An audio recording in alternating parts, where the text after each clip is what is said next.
What if I were to suggest that you play a key role in the awakening world? And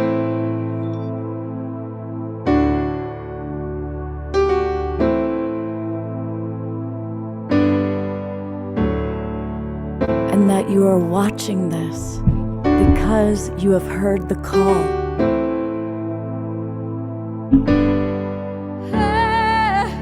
We can start right now by opening our hearts and minds.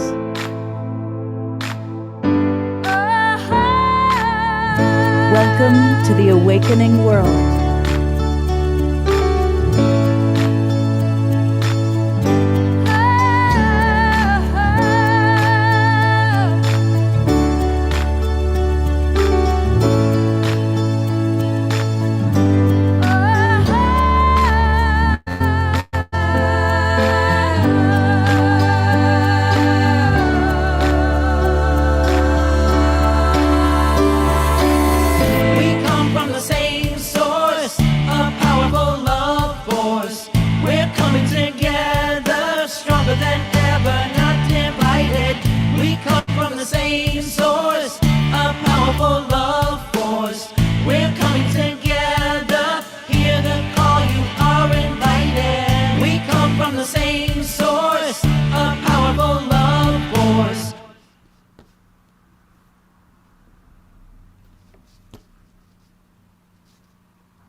Welcome everybody to the Awakening World and a very special edition that we're going to have tonight, so welcome.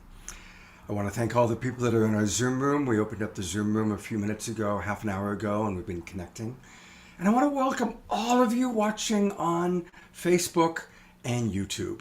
A big thank you to John and Summer Raymer and the Sign Network that gets us out to sometimes as many as 100 Facebook groups and pages. And of course, a lot of you are watching on Unify, and we really appreciate our friends on Unify. So let us know where you are geographically. It's really fun, especially on Unify.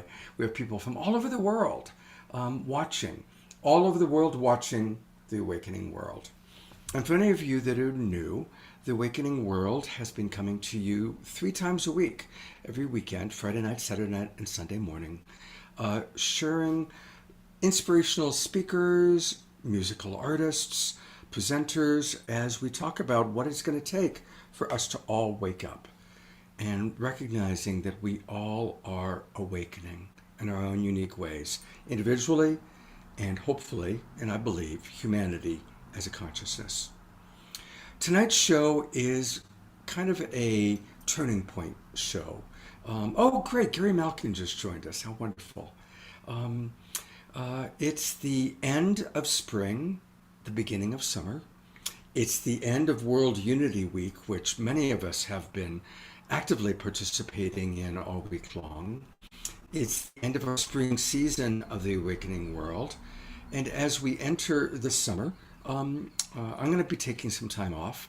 So we're not going to be doing 3 shows every weekend during July. But we'll continue to do something fun. And then we'll come back. And in the next couple of weeks, I'll decide what we're going to be doing on a regular basis. So tonight, we're going to look back with love on some of the past speakers, presenters, moments of the Awakening World, and even Saturday Night Live. But we're also going to chat with Gary Malkin and John Raymer and Becky Suzik, who have all been a big part of the Awakening World, and more recently, a big part of World Unity Week. And they're going to be sharing some of their thoughts about what an awakening world looks like, what this all really means. Now, for those of you who watch us on Saturday nights, you know that we always like to start with music. We always like to start with a strong musical dynamic, because it's Saturday night, and we are definitely going to drop into wisdom, hear what Gary has to say and other people have to say, but we're also going to have some music. And so I'm going to start us off with one of our favorite musical artists, the wonderful Cornflower. We love Cornflower. He's one of our favorite musical artists. And this is a dance jam that he did actually for Saturday Night Live back in October. So let's get up, let's dance, let's move, and enjoy beloved brother Cornflower. and I'm beaming in live from Northeast Tennessee.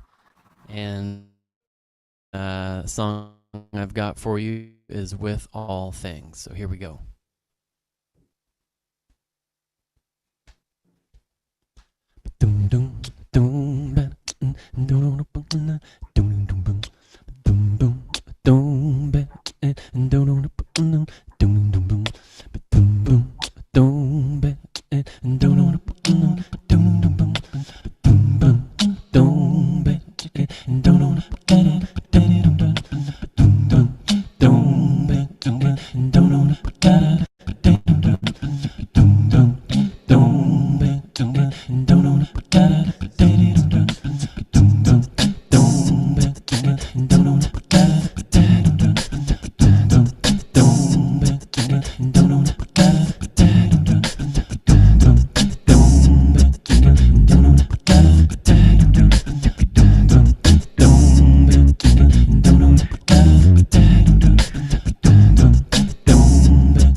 with all things I am one.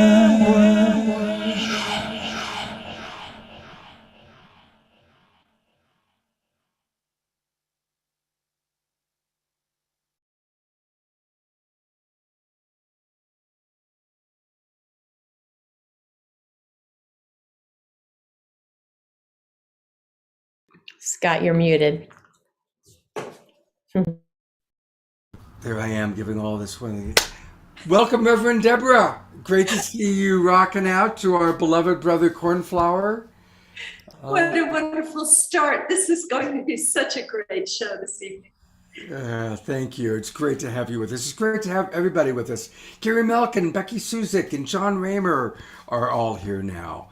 And you know, it really is such a beautiful family. I'm going to bring everybody on board for a minute.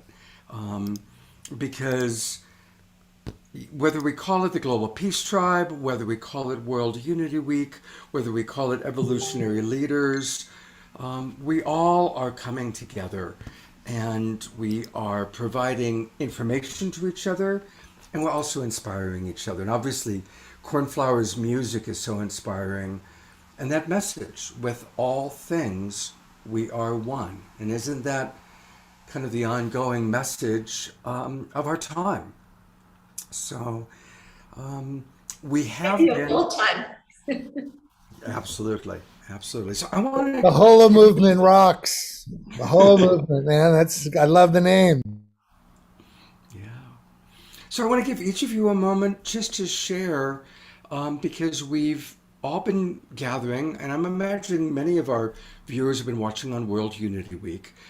And for those of you either in the Zoom room or watching on Facebook, put in the chat box if you were watching World Unity Week and what stood out for you on World Unity Week. And I'd love to turn it over to Becky or John, Gary, or Deb. Anything you want to share that really stood out for you? All right, Becky, take it away.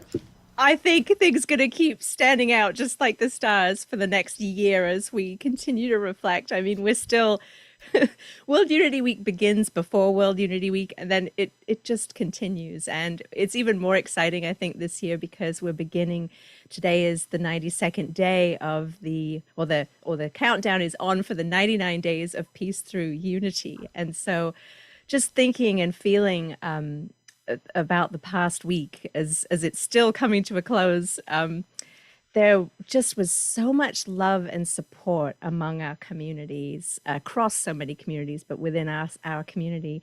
And just seeing how so many people stepped up and contributed their ideas, their energy, their presence to be on Team Up to bring forth World Unity Week. It was such an incredible collaboration, and just the inspiration that we all get from each other really is the biggest standout to me right now.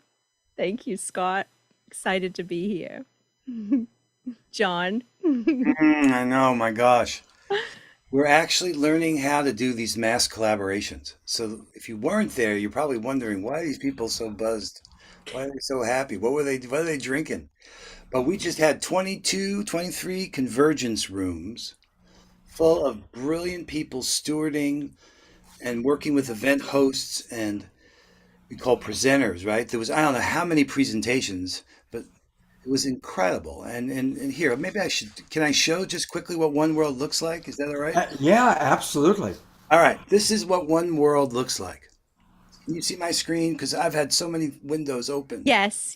All right. So you can mouse over One World. It's on worldunityweek.org. We call this One World. But if I click here, say what's in this sacred giving tree, we have these things we call convergence rooms. So did it show that? Make sure I'm not talking without. Yes, we are seeing. All right, I know. So each room has stewards. Ben Bowler and Irina stewarded the room one. I'll just show you one room, but there, if you can see, there's all sorts of amazing rooms, offerings coming from event hosts, presenters working with these stewards. So here, if I click on the room schedule, do you see now a page that says room one? Yes. And the plenaries and everything, but look at this. No upcoming events because we've gone through them all. If you go down here, all the past events. I mean, so many. I mean, Scott, you and Vandana Shiva, and the list goes on. And every one of these opportunities, there's recordings for these things now. But more importantly than really what we just did is what we can do now. We've demonstrated we can discover each other and get out of the silos. We are in a canoe paddling together. Each of these synergy projects, like what's happening, teaming up to build the House of Hope. I mean, the list goes on. I kept naming, I said, now that's what Peace Through Unity looks like. The global Minga happening for peace and service. I mean, stories that are really just compelling and are telling us now in this new medium, we can really connect. So mass collaboration has taken a big leap forward. This is our third year, and I say, hey, we just proved to ourselves that we can actually make this work. It took a lot of effort, people learning things like Trello and Weaver and, going through the Zoom and all those challenges. Oh, there's my brother. Okay. Yeah, there he is. There's the man. Thank I don't God want to for interrupt your flow.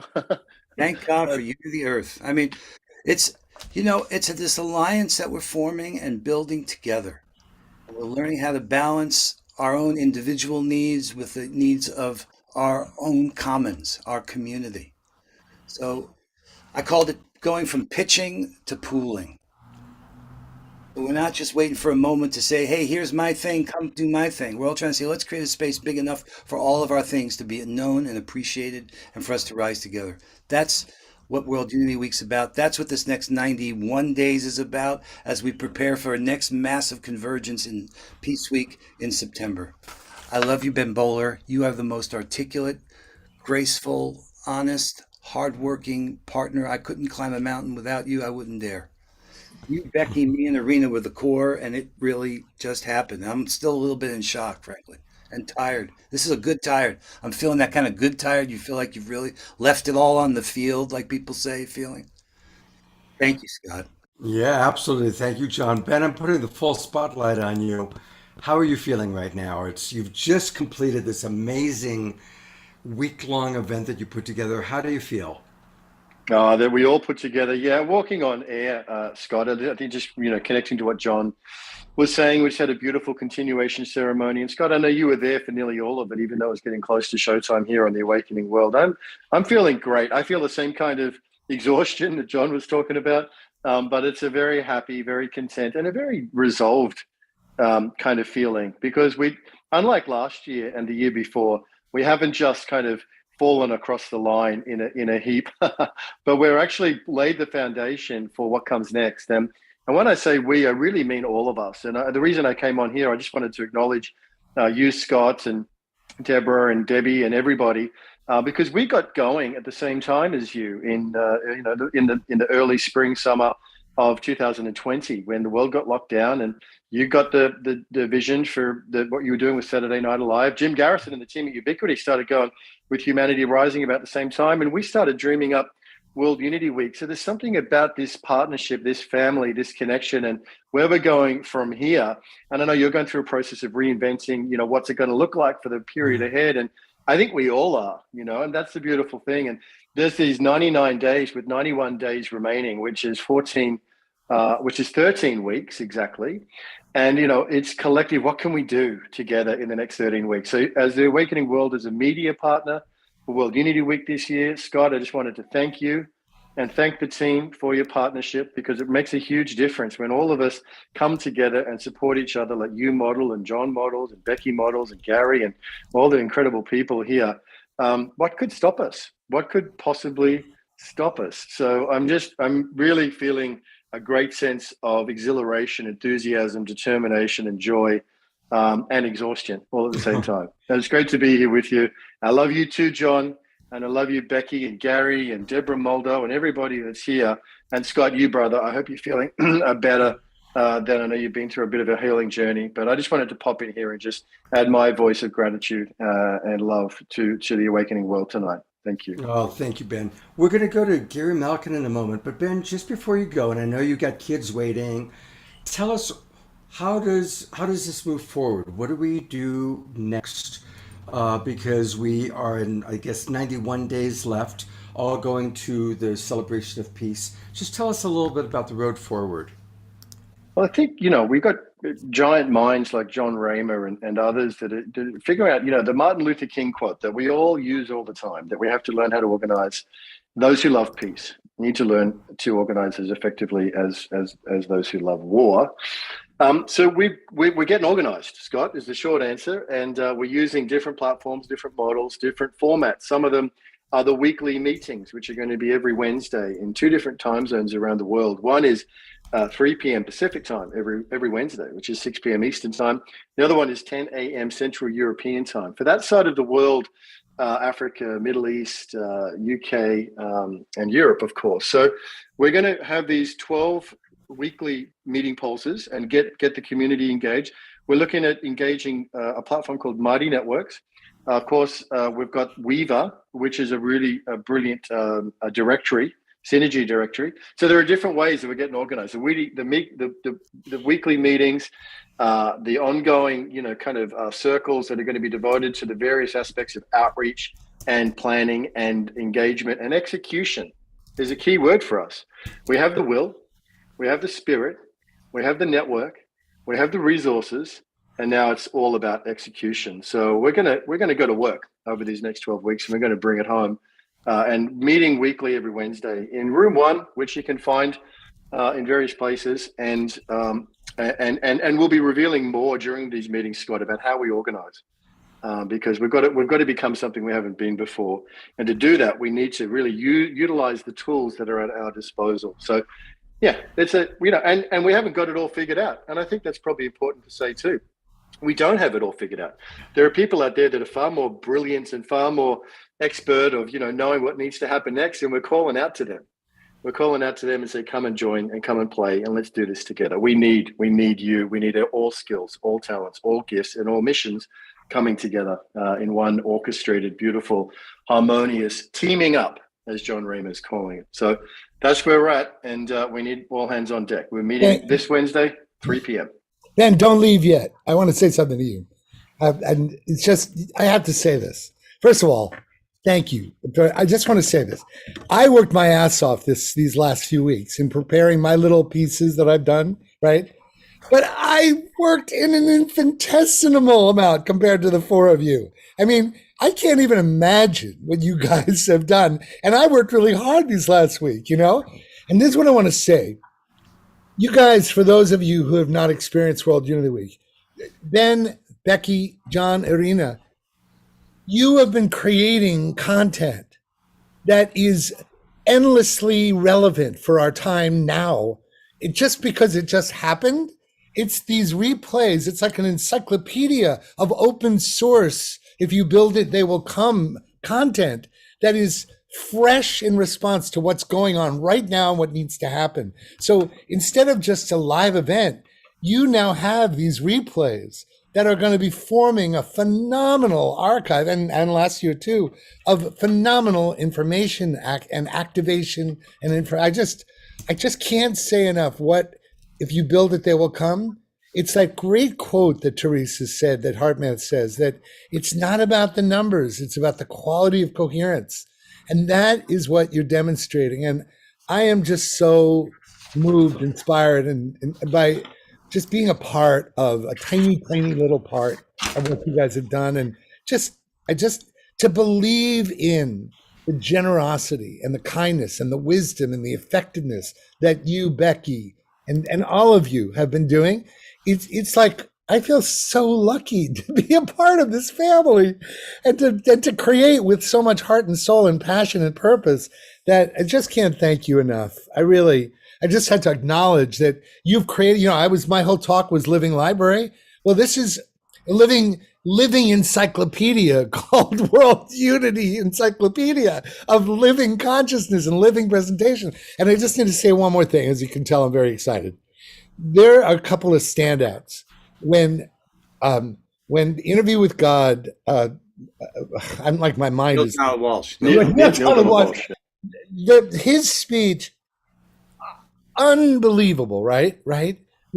And then there's so many like moments that happen that will be unforgettable to me, that actually set a new bar of what it is that we have to do. In a way, the unpacking of what you guys have assembled is in and of itself one of the most profound jobs ahead. And I just want to, there's so many great, I don't want to take too much space, but just thank you for the privilege of being a small part of your team. And I'm in and I'm committed and I love you. And I'll never forget that moment, Ben, early in January of 2021, when you and I went, no, don't ask me to do the Caravan of Unity. I'm too busy. I'm too busy. And I could never say no to you.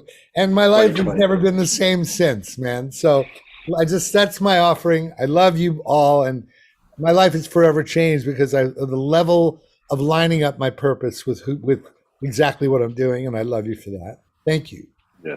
Yes. The power of yes, Gary. I think that's a real theme from today, the power of yes. And we did just quickly, Scott, the piece that Gary's talking about with Neil Donald Walsh was the most profound experience for me this World Unity Week as well. It was off the charts. And so we're going to edit it. In fact, we've already edited it. We were going to play it at the ceremony today, but we ran out of time. So Teresa Collins has got an 8-minute edit, which we'll be sharing out everywhere. But it's look, there's lots of amazing stuff, and that was definitely one of them. But yeah, thank you, Gary, thank you, Scott, thank you, John, thank you, Becky, and everybody. Blessings. And A. Marie, who's a panelist on the AIR plenary, together with Sister Jenna and Patricia Ann Davis. The three of them were incredible on the plenary devoted to AIR. Can you imagine Sister Jenna, A. Marie, and Patricia Ann Davis? I mean, my goodness, absolutely powerful breath of life. Thank you, everybody. Thank you, Ben. Rest well. Enjoy your family. Gary, I want to hear from you in a moment. But Becky, since we just heard Ben acknowledge Anne Marie, can you introduce her for us, please? It would be my joy. So our beautiful, I'm so grateful that A-Marie was able to join us tonight. A-Marie Thomas Brown is a conduit for peace, unity, and love. They traveled to North Carolina and Central America, the Middle East, Africa, the Caribbean, and West Indies with a base out of Atlanta, Georgia in the United States to uncover the hidden treasures through diverse cultures and peoples. They published The Reformation of a Nation, the United State of Remembrance, as an answer to the spiritual unrest intensified with the global pandemic through the power of breath and cultivating stillness within. They practice healing and presence in their roles as a speaker, writer, doula, Reiki practitioner, caregiver, and friend. And so here, A-Marie is joining us. And A-Marie, I just want to say a couple other words. You're such an incredible light. You've been such an inspiration to me the last couple of months getting to know you. A-Marie is a room steward of the Poetically Speaking Convergence Room. And thanks to A-Marie, they created a room where people could come forth, have an open mic experience where they shared their poetry. And it was really so beautiful. And I want to introduce them right now so that they can share a poem that they shared during World Unity Week. And so I'll turn it over to you with so much love. Thank you so much, Becky. Thank you. There are no words that I could say that adequately express the depth of peace that resonates from many voices meshed. A sampling of a mystical thread that unfolded in each offering.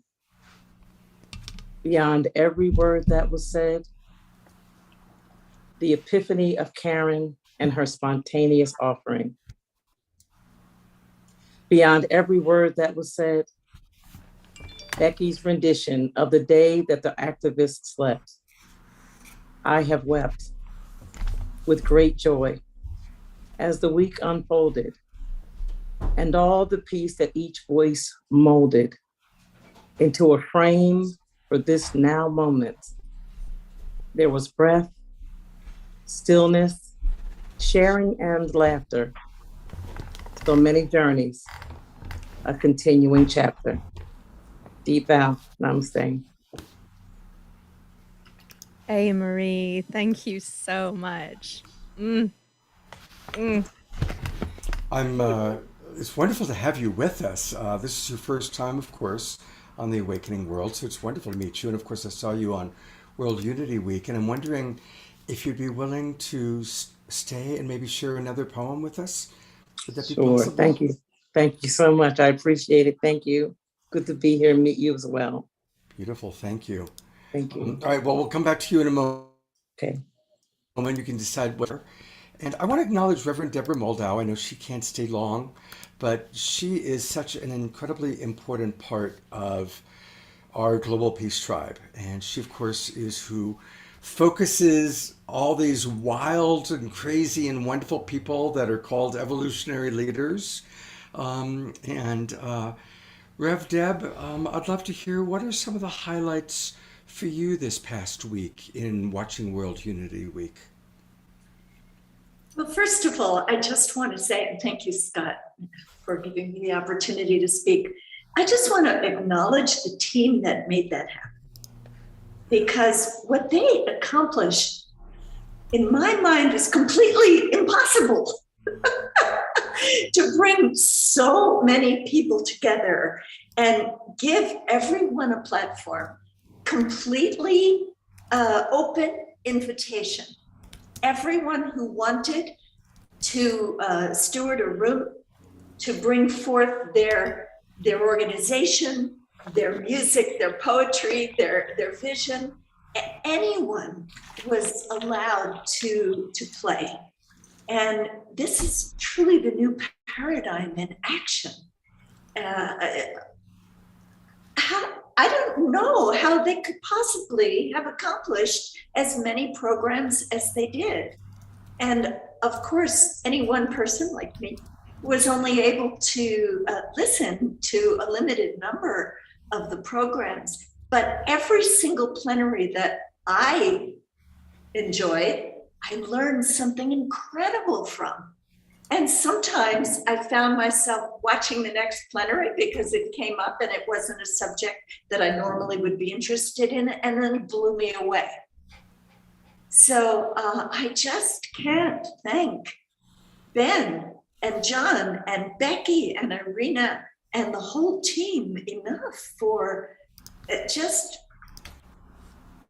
putting their entire heart and soul into creating a truly open platform for this community. And yes, we can call it the Global Peace Tribe. I love that name. Bringing us all together in a way that everybody could play and everybody could come away inspired. When I heard the closing piece that Gary Malkin recorded with Dot Maver, Yes. Oh my God, wait until you all hear this because it will give you hope for the future. Truly extraordinary and perfect close, starting with Kristen's amazing song as the opening of World Unity Week and Dot's spoken piece as the close. Just extraordinary. And the last thing I want to say is that they will all tell you this is only the beginning. This is the first week of the 99 days of peace through unity. And as you know, Scott, my work has been focused for 25 years on the International Day of Peace. And that's where we're heading. That's where we're heading as a community.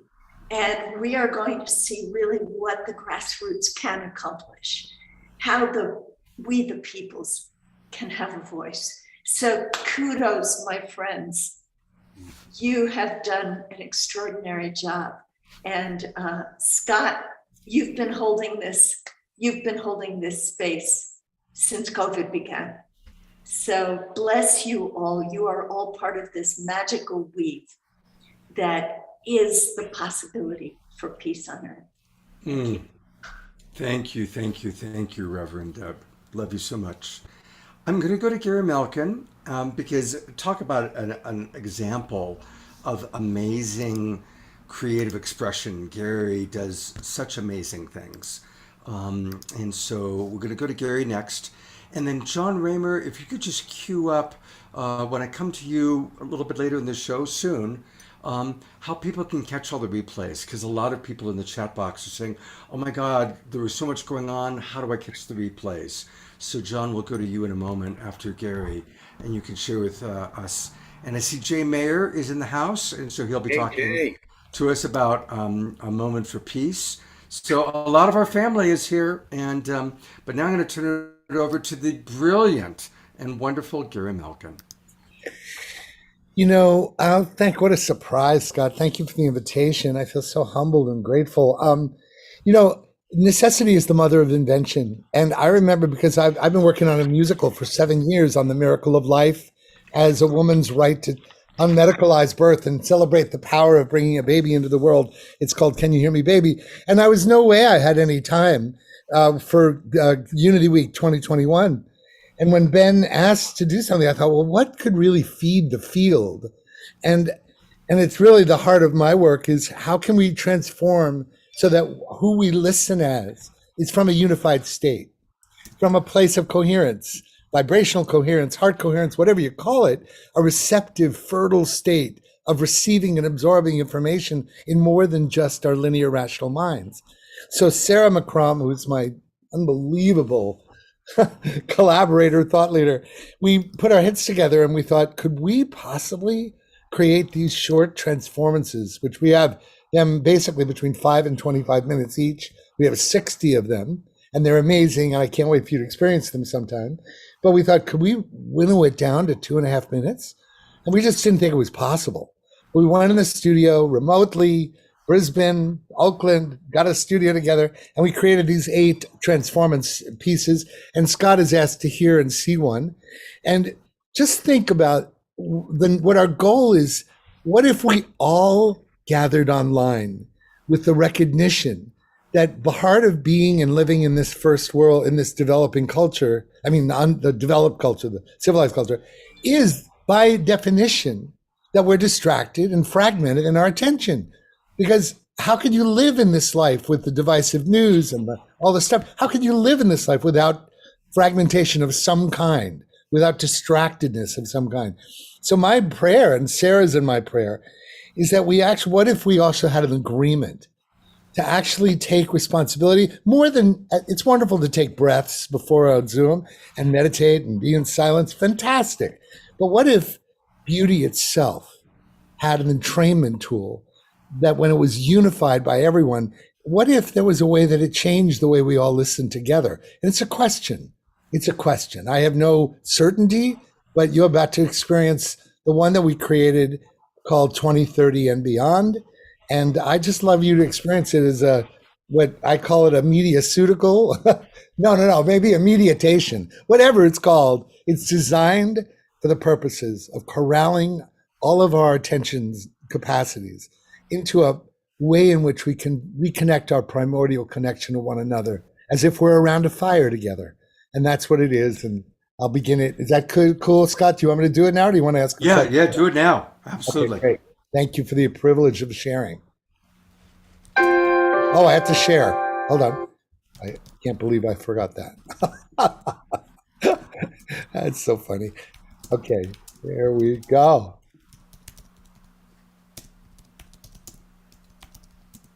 Oh, no, hold on. I'll just do it the typical way. Here we go. Basic. Share sound. Sorry about that. Here we go. All right. Thank you to 99 Days for allowing us to preview these pieces for the community and the world. Let's take a look into the year 2030. A time when we can see the results of so many people making positive change.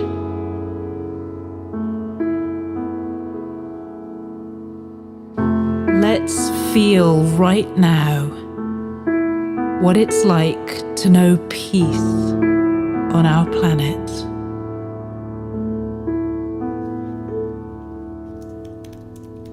Let's see what it looks like when Earth is free to restore her natural beauty.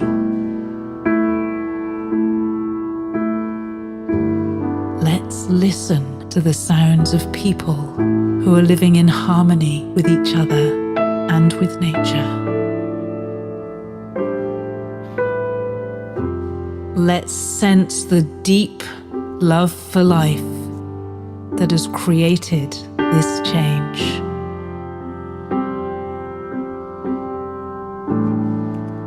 the people who have joined together to do good for the world.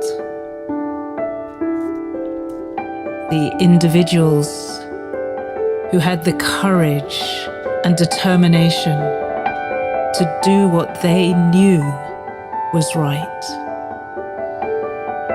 The organizations that changed direction for the sake of our mutual well-being. The leaders who encouraged us to trust ourselves and our inner knowing. The spirits who whispered in our hearts, showing us the way when we couldn't see it clearly. These are the expressions of love that unite us and give us power to move forward, creating the world we long to live in. Let's bring that world into the present moment and live it today and tomorrow and the next day and every day on the path to 2030 and beyond.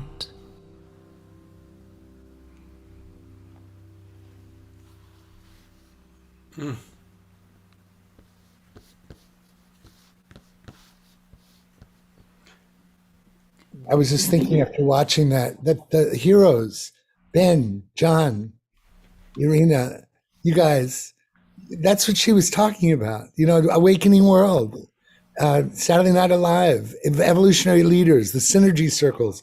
These are the organizations that Sarah was talking about. That before I just got the chills and almost moved to tears when I realized we know that famous Margaret Mead statement: never doubt that a small group of concerned citizens. In fact, it's the only way it's ever been. We're part of that growing movement of people that know that the experts don't know anymore. It's all of us that have to step forward. So thank you for the privilege of sharing, Scott. I love you, man, and feel so much kinship with you and everyone on this call. Blessings. Well, thank you, Gary. I love you too. And, before you go, I'm going to bring John and Becky back up. Did you hear what Adil said about the Schumann resonance? During this week, there was a noticeable difference. Now, I want to get the statistics and the information on that, but that is exactly what you're talking about, Gary. It's exactly what you're talking about. A small group of people, let's face it, most of the time there were 100, maybe 150 people watching. Well, It's a small more group. because of Facebook Live, but But then more with the Facebook Live, of course. All right, 150 in the Zoom room and maybe 1,000 on Facebook.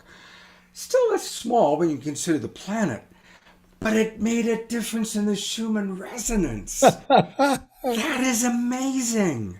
Yeah, that's incredible. And there were 23 rooms, right? Room 1 was one of them. So there's some multiplier going on here that I don't claim to understand either, but Yeah. I'm not surprised. And Gary, I just want to tell people, if they don't know this, Sarah explained to me, you and Sarah would go into a studio together virtually, and that was improvised. First take, all of them. She did not write those words, and Gary did not write that music before they came together in coherence and in love and whatever that magic is, to just let that flow. And that's extraordinary. Yeah, no, I mean, you should hear the 60 other ones that we did that I are know. longer. 60? You've done 60 of those? Yeah, and they're all first take. Not a single one did we ever redo. They all first take done. Unbelievable. On all different subjects. And yeah, we're going to do a batch more coming up in the next few months. So How do we find you, Transformances? well, right now you can go to transformance.global and you can experience them there, but also sarahmccrum.com, and her website, Liberate Humanity, is the latest, the most recent place to find them. And yeah, we're still trying to figure out how to deliver them and disseminate them. So it's still an unknown how we're gonna. Well, Gary, you know that we've been training all of our Team Up volunteers, our presenters, event hosts, and our convergence room stewards to presence these beautiful transformances during their offerings as an opening or as a midpoint or as a closing, to add more beauty and presence to each of the times that we gather, so that we really use these Zoom rooms in sacred ways. And so it's been such a gift to be able to share your gifts, Sarah's gifts, and the beauty, the visual, to teach people how to use Zoom and screen share, make sure they're getting the beautiful sound coming through and all of that. But that we have that for Team Up, about a dozen of them, I think, that we have. And now they're branded with the 99 Days of Peace through Unity too. Yeah. Bless you, Becky. That's so heartwarming. Makes me feel that's what we were hoping for, right? So I've gone to your webpage. So everybody, this is where you can find these. Transformance.global. Transformance.global. And oh my gosh, all these beautiful videos you've created, and people can order them and purchase them. There's a lovely greeting there from Sarah McCrum. So beautiful. Thank you, Gary. Yeah, thank you, Scott. I really appreciate it. Well, I'm going. I'm getting offline now. And I love you guys. Becky and John, looking forward to seeing you on Wednesday. And I'll see you later. Gary. Thanks, Scott, so much. Thanks, Gary. God bless you. Thanks for joining us. Thank you, brother. All right, so John and Becky, I know I want to go to one spot. This is the ongoing World Unity Week participation form. Right. So everybody, we'll put this back in the chat box, and thank you, Debbie Johnson, for putting the links in. So is this the best place for people to go? No, that's actually, yeah, that's actually a different link we have. Hold on. So see, let me just say a couple words, because for those who weren't there, they're probably wondering, what are we really talking about here? Let me try to make it as simple as I can. So, and one of the things I did was I started this thing called the Compassion Games. And so games are sometimes a fun way to understand things, right? We've created this game. It's a contact sport, World Unity Week, as every convergence is that we do. And there, you could be a steward, or you can come and offer your gifts through either being an event host or a presenter.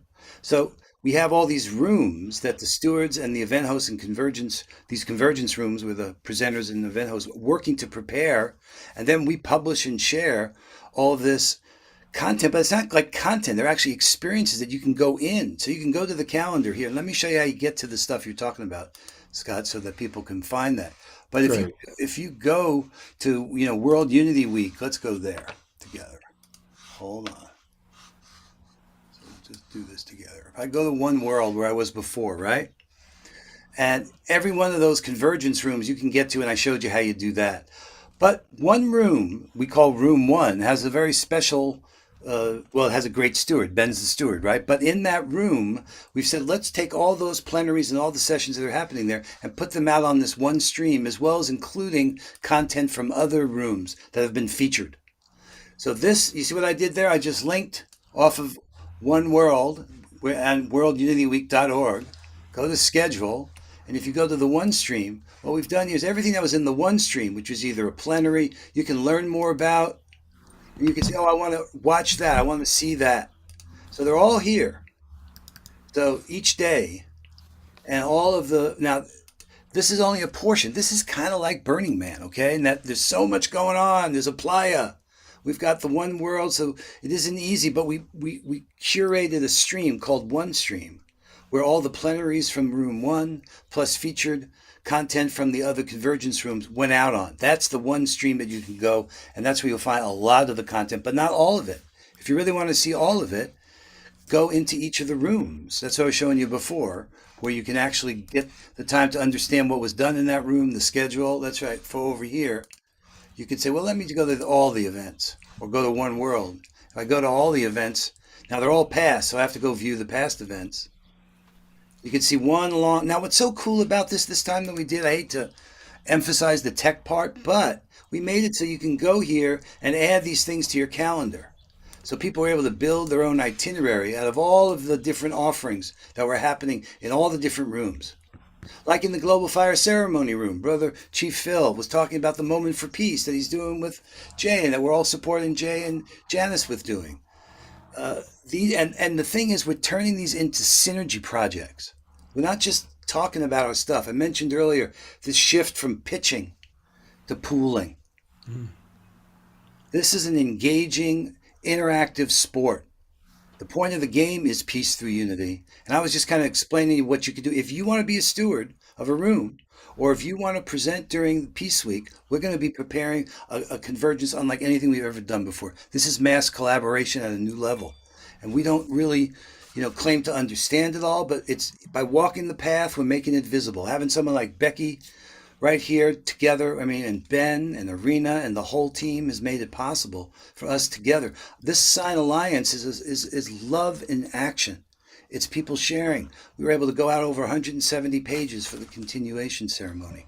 This is a sign of what we do together. 170 pages. That is so cool. Yeah, we're capable of more than we realize. We can build with the abundance of love and trust and compassion and really challenge ourselves to get work done too. Things like teaming up to build the House of Hope in Auschwitz for Ukrainian refugees. We're doing that. She was talking about the impact that we're having there. There's real stuff happening on the ground, results. Well, talking about teaming up, I've just added, joining us is Jay Mayer. And of course, Jay was the executive producer of Saturday Night Alive and a wonderful part of our Global Peace Tribe.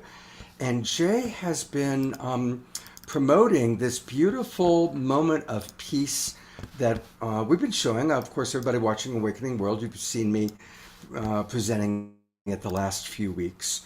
And I'm going to bring it up. So Jay, tell us a little bit about this movement. Well, a moment for peace is a perfect thing for the Global Peace Tribe. It really gives us a place to land as a powerful force of good on the planet. And anybody who wants to serve, all the greatest beings, they're all servants, and we all know about service and how good it feels. Just when we're troubled, when we want to bless the world, just imagine 8 o'clock at night, which is an infinity sign, and then just go peace. Send your peace, feel peace, a direct peace to this kind of a placeholder for all of our prayers and invocations and blessings. And we want to grow this ongoing, through the 99 days of peace, and incorporate religions and religious leaders and thought leaders. So we want to grow this and we want to grow it with the Global Peace Tribe. It's really come from the Global Peace Tribe. And that's just about it. It's just the world is in such a need of us to have this united focus now, where we're all focusing together and creating a lot of good in the world. Beautiful. Thank you so much, Jay, for everything you always do. You do a wonderful job of supporting us, supporting Saturday Night Live when it was happening, and now this Global Moment of Peace. You're collaborating with Brother Phil. We all love Brother Phil.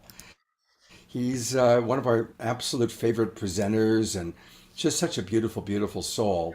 So, thank you for that. We're going to be converting it to all the different languages. It's actually Phil's picture. I don't know if we showed the flyer, but that's Chief Phil Lane. And yeah, I was while you were talking, I was showing the flyer, Jay. So we're really wanting to bring we really are one tribe. We're one nation all over the world. So we're trying to pull all of our forces together for good. Thank you. Yeah, it's beautiful. Thank you. I enjoyed the program that you and Becky and Chief Phil did on World Unity Week. And of course, we had Chief Phil on our Sacred Sunday show live last week. So thank you, Jay. God's blessings to you, and give a big hug to Jan. Thank you so much. Becky, I'm going to come back to you. Thank you for being here. I know you've been going all day, all night. You're on East Coast. My God, it's 10 o'clock at night where you are. So come on, we got another 4 hours. Oh my God, you're amazing. I know you've got, I want to hear a little more of what you'd like to share. And I so appreciate, look at how blissed out this woman is. She's been working like probably 24 hours a day for 7 days, and she's still blissed out. Well, love is regenerative, and so we have given and received so much love, and it just truly. And for those of you, I put this in the chat for people who are in the Zoom room but are watching the live stream. It's not too late for you to register at worldunityweek.org. Without the participate, you can just go there and click register. It's free to get emails. Then we'll be telling you about more things that are happening over the next 91 days. So, that my kids use the expression FOMO. I don't want you to have the fear of missing out if you're hearing about this for the first time, but my light is lit because of the work that we're doing, together, because we are the new media. We truly are. We're experiential media. We're in Zoom rooms doing this beautiful work. We're deep listening to each other. We're presencing and present for each other. And the old media is not telling the stories of the healing and the restorative work that's actually happening right now. But we are, because we're not motivated. I mean, we're inspired if we receive monetary blessings for our work, and it makes it easier, but that's not our mission, our primary mission. We're here to use love as a currency. And so it's so inclusive. Money separates people in ways that are so oppressive, and this is given freely, and so we're grateful for sponsors, and if anyone's ever interested in talking with us about that, we do have some opportunities for the 99 days of peace. Thank you. Thank you. But it's incredible. So Well, I'm going to let you and John go in a minute because you've both been going all day long, and you're probably hungry and tired or whatever. But before you go, let's everybody just twinkle John and Becky as they represent the incredible core team that brought us World Unity Week, and will be continuing to bring us these 91 remaining days, and of course the big peace celebration at the end of it all. And I would love to ask you, I know you've got would a you like the video. song? Would you You know, like I thought it would be good. I could play that song. I already have it queued up. I got it. All right, Becky. So let's end with that. That's for our segment. This is a great inspiration, my God. Are we ready for it, Scott? Yeah, this is our new theme song, really. This is our new Song of theme the song. summer. Yep, yeah, we all love Kristen Hoffman. So here we go, Kristen Hoffman and 99 Days of Unity. Do you have it on your local drive? I do. I do, yeah. Hang on. I just want to make sure I'm not pulling the transformance yet. There you go.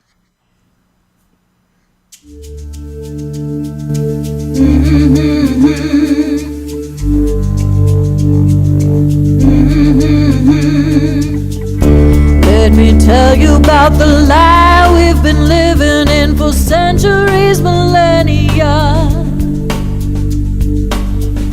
They say peace through domination's justifiable while building up the arsenal.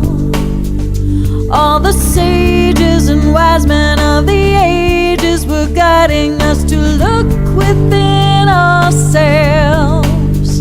But the fear so divisive and the lies so enticing, we keep spinning this hell. Shine your light, you are the future being told. Cultivating the seeds we've sown. 99 days of peace through unity. 99 days of peace through unity. 99 days of peace through unity. 99 days of peace through unity. 99 days of peace through unity. 99 days of peace through unity. I love that song. And, honestly, because of course we played it several times in the last week, and I can't get it out of my head. I mean, really, I was telling Kristen, we had a private conversation yesterday, and it was like, I can't get that out of my head. She said, Scott, it's been in my head for weeks. And Ben helped write it. He had the riff. Yeah, he had the original riff and inspiration. That's right. Yeah. Energy. This is what Peace Through Synergy looks like. Yeah. There you go. Now, great collaborations all over. That's the game, guys. If you want a new pattern to play with each other that gets us freed from what's in the past kept us divided and apart, that's what we're really learning how to do. That's what this mass collaboration. That's what our alliance is about. That's what everything we're doing about. We're going to pull out all the stops this summer or winter, depending upon where you are on the planet. But I mean, I could see so much more we could do now that I saw this. It's like, now I can see what's next. It's clear. I love everybody, and I'm going. I am fading. I'm going to love let you, you brother. go, John, but I'm going to Sweet replace you, dreams. John, with A. Marie Thomas. Love it. Because she is got, I think, another poem for us. And Becky, All right, I'll stay for that. I'll stay for yeah, that. absolutely. Okay. A. Marie, thank you so much for being with us tonight. And as we hear the transformance and the music, but thank you for bringing back one of the most wonderful human traditions, the word. And you do spoken word so beautifully. So I'm going to turn it over to you, please. Thank you. And I want you to know that I just sat here and created this for this moment now. So this is new. There's a synergy that's happening, a call to deeper knowing, to embrace the gift that can be felt, from stillness and silence to growing, evolving into all that can be through all that already is, aligning with ancestors, offspring, and friends to embrace, enjoy, and live again. Requires a remembrance that we can touch long before we became a zygote. We existed beyond the realm of dream until the cry of Earth's groaning, calling us forth to bridge the gap created when the activists took a nap. For such a time as this, a call to action, a joy to stand, arm in arm, hand in hand, at every level, remembering why we came to Earth before we die, and rejoin the ranks beyond breath, transcending life, embracing death, the beautiful continuum that forever will be, embodying light, love, and liberty. Feet on the ground, banners in hand, holding the light with our band of consciousness, our cosmic home, holding space in person and virtual. Remembering why we're here, let's raise the vibe.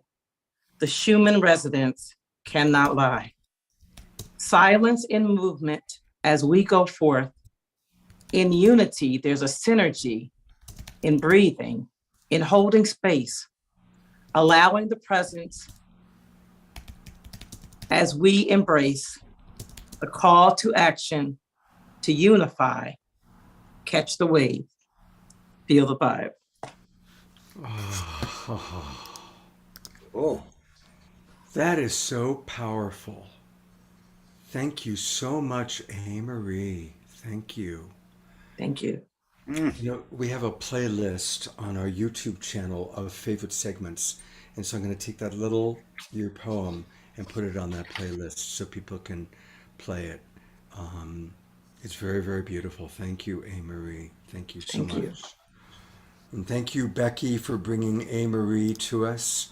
I'm going to bring Becky on one last time. She said, Scott, there's this wonderful poet. I said, yes, I saw her on the show on World Unity Week. So Yes. it's Love wonderful you. how we're Thank all you. discovering each other. We're all So discovering incredible. each other, and it's really, really beautiful. Oh. A. Marie, God bless you. Is there a way that people can get more from you? Is there a website or a place where we can find all Weaver, you things? can connect with her. on- Thank you, John. John's helping me with Weaver. I'm new to this world, so Okay, so we're going to weave with A. Yes. Marie. John, if you can just, I know you're fading, I'll but do it. No, I'm here. I'm here. I'm here. All right, Getting all right, ready so- for A. Marie. he's going to Love put the you. link in. love you, John. So Thank much you. love. Thank you for Love you, everything you Becky. did for World Mm. Unity Week. Oh, I can't wait to play and dance and hear more poetry over the next 91 Yes. days. You know, A. Marie, Yes. I also got to attend some part of World Unity Week, and I came across a poem that David Gershon shared. I don't know if you've heard this poem, but this, I think, is the perfect poem for you, Scott, in our awakening world. Great. I'm going to share this quick poem, okay? And then I'll Go for it. Go for it. This is Rainier Rilke. And the poem says, again and again in history, some people wake up. They have no ground in the crowd, and they move to broader, deeper laws. They carry strange customs with them and demand room for bold and audacious action. The future speaks ruthlessly through them. They change the world. Rainier Rilke. Love you, John. I love you too, Amory. Thanks for bringing the spoken word and the breath so present here. There was so many, crazy, wild moments. So beyond words, just. I'm telling you, we've had. yeah. Thank you for being patient with me, John. I mean, this man is so amazing. With all that he had going on, that he found time not only once but twice to have 30-minute sessions with me. And then Becky, when she's off graduating, becoming a reverend, but she's still. We're here for each other. We're here. Yeah. No words, just no words. Everything just so beautiful. And I'm just glad to be connected at this time now for this work that we're doing together. Thank you. I'm so grateful for you, sibling. Thank you so much. Oh, thank you, Anne-Marie. Thank you, John, for everything. Thank you, Becky. Go forth and eat, rest, do whatever you all need to Sleep. do. You've been fantastic. Pretend to tell my family that I do still actually live here. Absolutely. Thank you, Scott. Love you guys. Love you. All right. Well, I want to read some of the comments that have been coming in from the chat box. Because so many of you in our Zoom room have been sharing beautiful, beautiful things. So thank you, John, for putting in where we can learn about Anne-Marie on Weaver. And everybody should join Weaver. Weaver is a new way that we're all connecting with each other. And John's really been the champion of Weaver.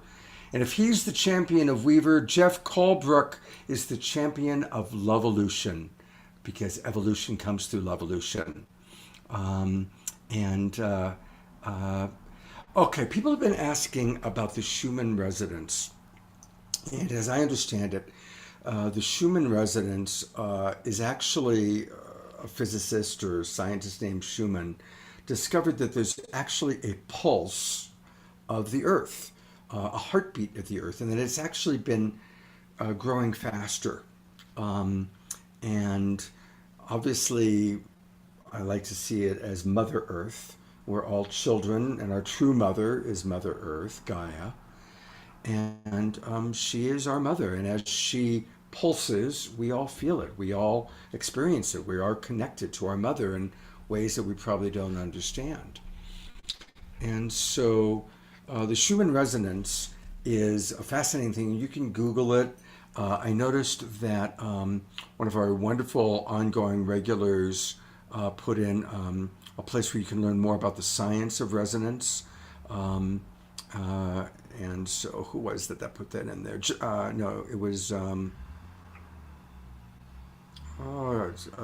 Jeff Colebrook. One of our regulars put it in. Put it in again, and I'll acknowledge you. Anyway, Adele, who runs Unify, and a lot of you are watching on Unify. I'm looking down at where I've got that on my other device. Adele is kind of who created Unify. And he came on to World Unity Week just at the very end and said that this week of World Unity Week, there was a scientific, specific increase in the Schumann resonance, in the way they track Mother Earth's heartbeat, if you will. There was a noticeable difference this specific week that we were all gathering together for World Unity Week. Now, I just heard him say that at the end. I don't have the research, I don't have what he was referencing. So, hopefully we'll all get that. It'll probably show up if you go to unify.org or go to the Facebook Unify page. You can probably find it there. And so that's pretty cool. And so back to some comments from all of you. Jeffrey Colebrook writes, yes, I'm a supporter and love the Unified Science course for free at resonancescience.org. So there you go. Resonancescience.org is a place you can go for more information. And I see Becky and Dr. Laura are connecting with each other. I love how we bring people together through this show. It's a very, very beautiful thing. And Dr. Laura, yeah, if you look up the graphs and you come up with any links, pop it in the chat box, and I'll share it with the audience even tonight. Okay, deep breath. So as we kind of complete our celebration of World Unity Week, our second part of the show is going to be celebrating the awakening world as we complete our spring season, as we celebrate the past and we look to the future. And so I do want to play some of just segments of some of our beloved friends that have been on the show, and people that I know that you all love. And one of the things that I love Andrew Harvey, and this is just a very brief minute and a half. When I told Andrew my vision to shift from Saturday Night Alive to a weekend of the awakening world, this was his response. Hello, everyone. I'm absolutely thrilled to celebrate the awakening world and Scott Katimus's new formulation of his wild and holy adventure beginning next year. What more wonderful title could we have for that adventure than The Awakening World? And aren't we all going to need to be constantly reminded that there is a world awakening and being born in the middle of all of this massive apocalyptic destruction? We're going to need it like oxygen, and I cannot think of a more honorable and decent person to help us awaken to that awakening world than my old buddy and co-conspirator, Scott Katimus. And in the new year, Scott and I are going to do a whole program for you, a whole transmission for you on sacred inspiration. Because it's my experience, and I know it's Scott's too, that in a dark time, what we all need more than oxygen is sacred inspiration to keep us alive to our true selves and energized by divine love and given the courage to put love into action to become midwives of this awakening. Thank you, world. Andrew Harvey. He is such an amazing human being. And for any of you that read books, read some of Andrew's books. His interpretation, translation of the Gospel according to Thomas is a really powerful, powerful translation. He also has a wonderful book called A Walk with Four Guides, where he talks about how he's been inspired by Jesus, by Ramana Maharshi, by Krishna, and by the Buddha of Compassion. And for any of you who don't know Andrew's background, it's really fascinating. His father was the British ambassador to India. That's like high level British aristocracy. And so Andrew was, as a child, raised in India. And on the one hand, he had this father that was very aristocratic and very British and very proper. But he was raised by an East Indian nanny who was Hindu. And he loved his nanny very much.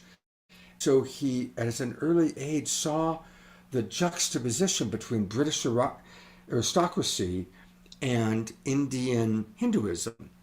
And this was shortly after India had gained its freedom from Britain. So there was still that difference between the kind of British superiority perception and the aristocratic perception of superiority and the humility and beauty of the Hindu people. And this established with Andrew a lifelong fascination with diverse cultures. And he was an Oxford scholar, He's a brilliant mind, speaks multiple languages. And so he studied many of the great books in their original language. He studied Sumerian, he studied Aramaic, so he could read the original books of the Bible in their original versions before they were translated 100 times by people that, changed them, basically. So Andrew's a brilliant, brilliant person, and I encourage you to go look up Andrew Harvey, read his books. He's beautiful. All right, I'm going to go back to a couple more comments. Janice Hall, and Janice, I so appreciate you. You are a big part of Global Peace Tribe, and thank you for the wonderful program you did on climate change this week. That was one of my favorite programs on World Unity Week. And she writes that she's in love with Andrew, and I saw earlier that she had also commented on the 99 Days of Unity song, and how many times she's heard it, and you can't get enough of it. And I know several of you, when I asked earlier what were your favorite moments from World Unity Week, where a lot of you commented on the concert from Kristen and Cornflower. And I'm going to play a couple of excerpts from that concert tonight as our musical offerings, and including 99 Days of Unity. Let's see what else is happening in the chat box here. Oh, yeah, Phil, you're welcome. Yeah, isn't it fascinating about Andrew? He's really quite remarkable. And again, just wanting to acknowledge our dear friend Carol. She's a regular on The Awakening World, and her husband passed away last week.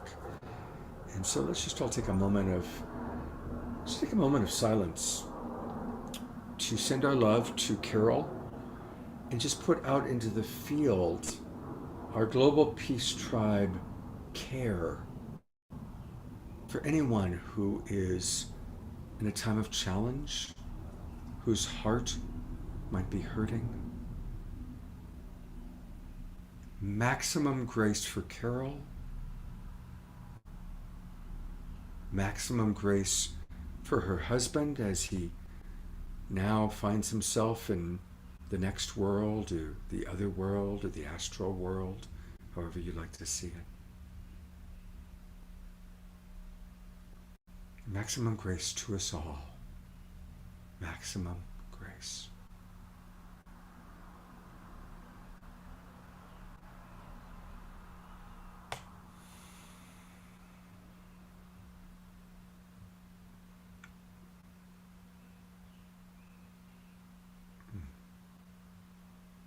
Beautiful. Thank you, everybody.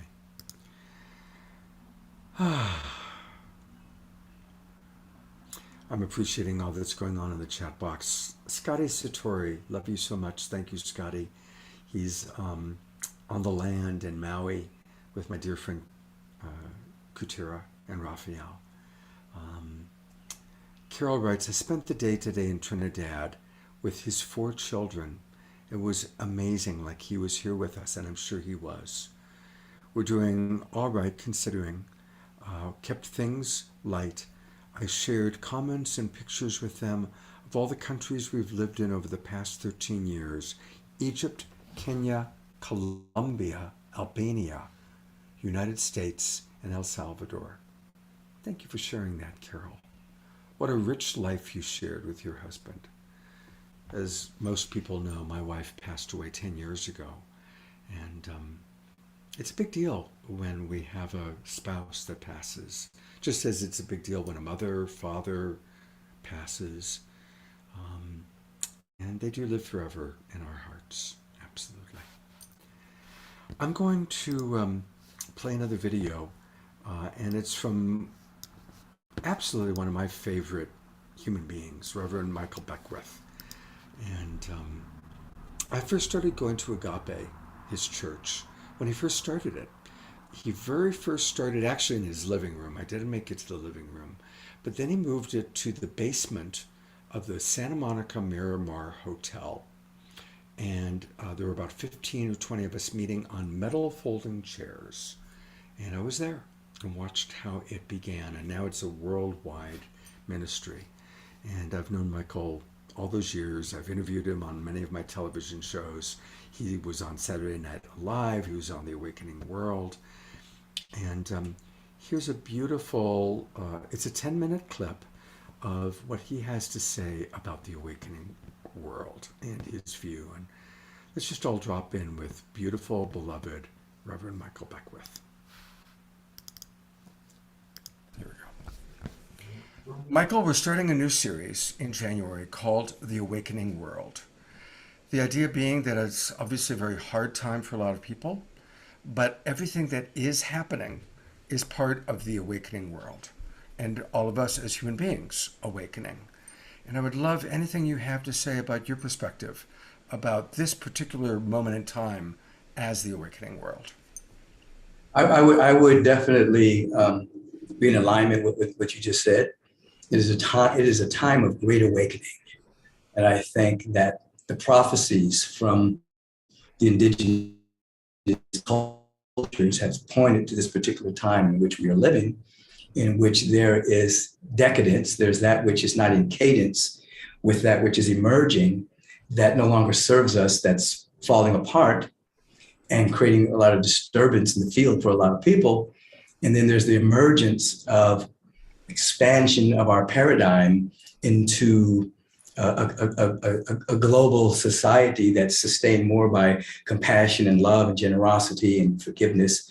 I think we're in the midst of the destruction of one paradigm and the birth of another paradigm. The earth itself, if you look at the earth, Mother Earth, from the shamanistic point of view, a great shamans would say, one of them that we would talk about this, just passed a few days ago, Malidoma Some. When the earth spoke to him during his initiation into elderhood, she told him that she had already passed into another phase of consciousness. The frequency was much higher, and that humanity was being invited into a higher frequency. Those that come into it will pass through this phase with very little worry and anxiety and anxiousness and fear. But those that don't will pass through this phase with fear and worry and anxiousness and anxiety, and it will be a very difficult time for them.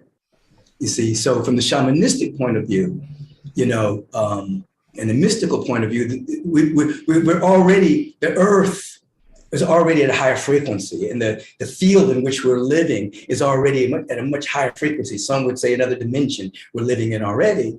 From a scientific point of view, the earth is vibrating at a higher frequency. Over the last 30 years, of which the Schumann resonance has been measured and things of that particular nature, it's at a higher frequency. So that means that certain things will not be sustainable if it's not at that frequency. If you start a business merely for profit and you don't care about what you're creating, you're just doing something just to make money, it's not going to be sustainable, you see. So we're in that dynamic right now. And so it behooves us to encourage folks to have a spiritual practice. Doesn't matter what you call yourself, doesn't matter what religion, just opt out of the dogma of it and come into what they all are leading us to, which is a closer walk with love, a closer walk with resonating with compassion and peace and generosity and forgiveness, all what all religions actually teach. But not to be religious or to come into high religiosity, but to really embrace the fruitage of the practice, which is a deep spiritual connection with the presence, you see, and that guides you in your thought, your conversation, and your deeds. So yeah, we're in a very volatile period of time, and everything that we're going through is kind of an evolutionary trigger that is pushing some people and pulling other people to another awareness of the cosmology of unity and oneness. See, so what I would say, I was recently on a panel with some good friends, Catherine Woodward Thomas and Marianne Williamson. And as we were exiting, Marianne said, Michael, give us something positive to think about, with all the darkness, with all the stuff that's going on the planet right now. What would you say about it? And I said, listen, the universe is progressive. The universe is the outpicturing of the fundamental order and harmony and beauty and symmetry of the heart mind of the infinite. It's always expanding to reveal more of the infinite nature of the presence. Even if it contracts a little bit, it always expands more, you see. And so it doesn't go backwards. It's always progressive. So with that, when something is out of alignment, something is not in integrity with the fundamental harmony of the universe, it creates a level of stagnation. So what happens is that stagnation creates a tension. And that tension becomes like a slingshot. You know, as the universe is going forward, the stagnation, it feels like it's a slingshot going like this. And then when there's a release, the energy is released and it creates a kind of a renaissance that very quickly things change, but it changes through the individuals who are doing the spiritual work. Peace does not roll in on the wheels of inevitability, but it rolls in on the backs and the minds of individuals who are doing the spiritual work. So when that energy is released, it moves through people as creativity, innovativeness, resourcefulness, you know, very fast. And so I think we're being prepared for a renaissance because of all the stagnation that's happening in systems that are systemic with greed, and systemic with injustice, systemic with bigotry, systemic with injustice. It's going to happen very rapidly. We're going to enter into a renaissance phase. And it's going to happen, it's not going to be like magic, like God's going to come out of the sky and do anything, because the presence of God needs vehicles, just like electricity needs a light bulb. You know, electricity is everywhere. Unless it has something to plug into, you don't see it. God's everywhere. But unless people are plugged in and bear witness to, you know, it doesn't show up. So all of us who are doing spiritual work are going to be the instruments of a great renaissance. And even though it looks dire in many ways on the planet right now, looks dire, you see, because you can use the same laws for negativity, which many people are doing right now. But anything that is against life is not sustainable, because life's not going to work against itself. Eventually, the tension is going to create a slingshot and go, shoo, and that which is not in alignment will not be sustainable. And the new things that are in alignment will grow really, really rapidly fast. And the things that people are railing against won't have any power. Beautiful. Yes, absolutely. Michael, thank you so much for these many messages and for being such a great inspiration in my life for 30 plus years now. So many people. We were at the Sheridan. I used to come see you downstairs at the Sheridan, man. There were like 20 people on metal folding chairs.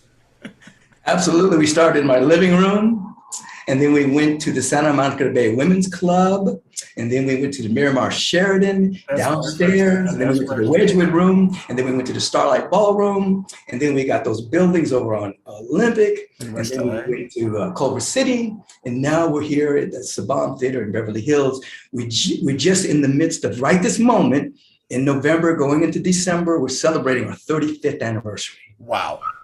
We're just celebrating 35 years of, and we've expanded more than any time in human history of our beginnings. We've expanded more during these past 2 years during the lockdown of healthy people. It's the first time in human history that there's been a lockdown on people who are healthy. It's never happened before.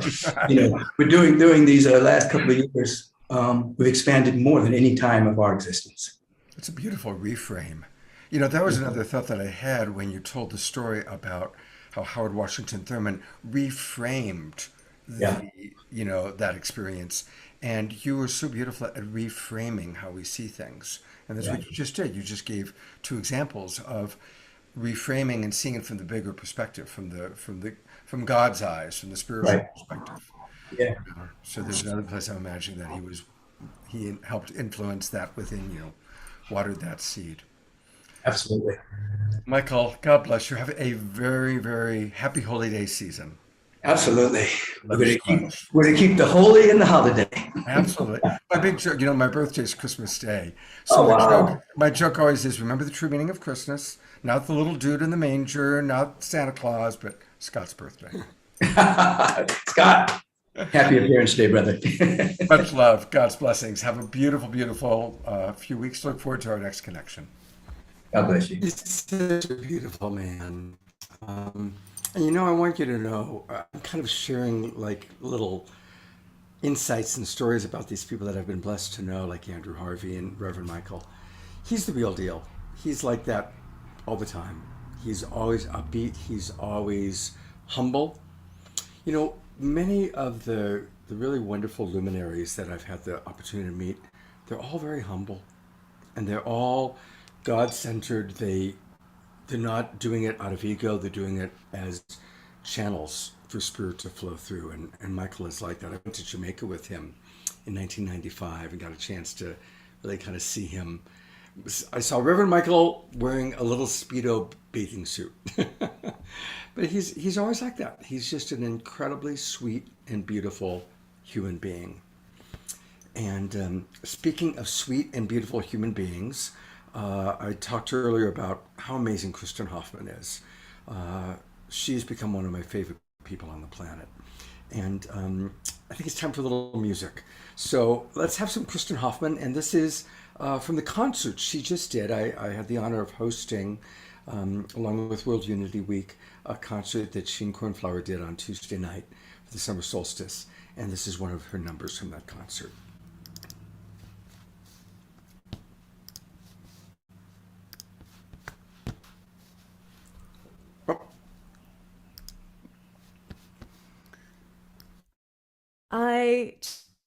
Pieces that really honor my journey with Unity Earth, leading up to these births of World Unity Week and Peace Week over the past couple of years. But Unity Earth started in 2017. I met Ben at an incredible evolutionary leaders retreat. And the very first night, we sat outside and we dreamed into this possibility of all different spiritual leaders coming together in Ethiopia and rekindling the spark and the fire in the cradle of humanity. That was literally the dream. And we got so excited. And soon after that, I went home and I was looking through my songs and I realized, oh my gosh, I have a song that really speaks to this. And as we started, I sent it to Ben and we started listening to the lyrics and we said, oh my gosh, this is like the theme song of this Ethiopia journey. And we actually went to Ethiopia with about 80 or 90 spiritual leaders from all different countries, faiths, backgrounds, and everybody came in the name of peace. It was extraordinary. And we had this fire ceremony that was one of the most sacred experiences of my entire life. And at the fire ceremony, I played this song and after went into a solom piece, which is improvisational. It's just a spiritual feeling into what wants to be right now. So I'm going to reenact this fire ceremony now and enter through this doorway of the song re-entry and then go right into a solom journey. And we'll see what wants to be birthed in this moment, on this solstice, in this fire ceremony. Here we go.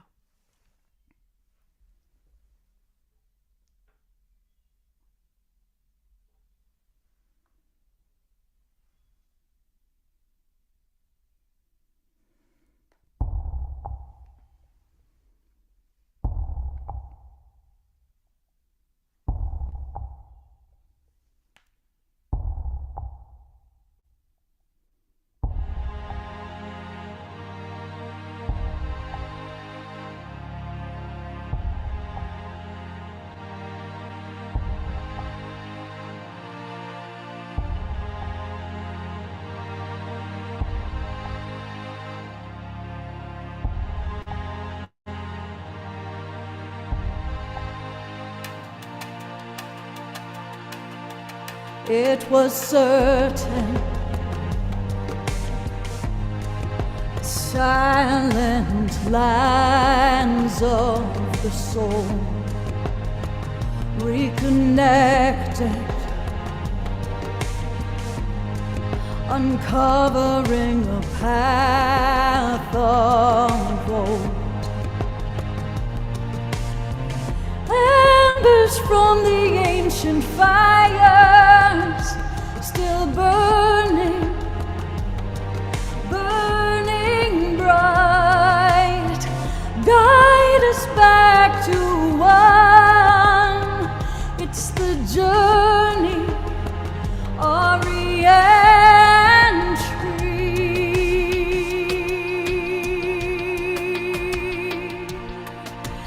The doors open,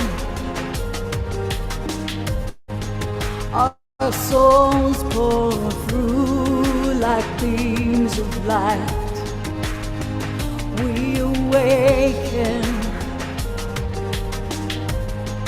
an infinite convergence in our eyes. Let us not mistake the call of the highest love. Truth is echoing the core.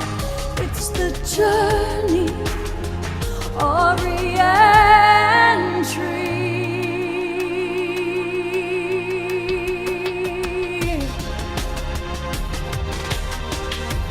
The storm has built a lifetime around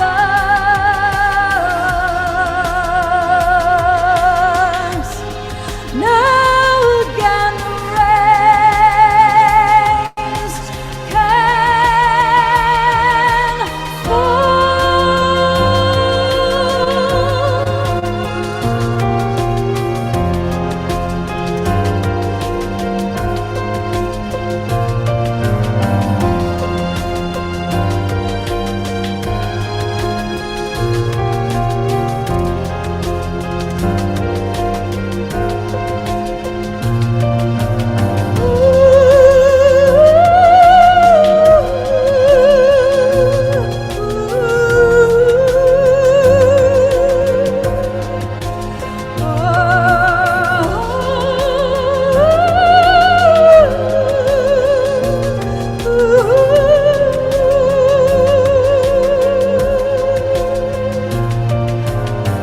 let us not mistake the call of the highest burning bright. Guide us back to one. It's the journey, our re-entry. Let us not mistake the call of the highest love. Truth is echoing the core. It's the journey, our re-entry.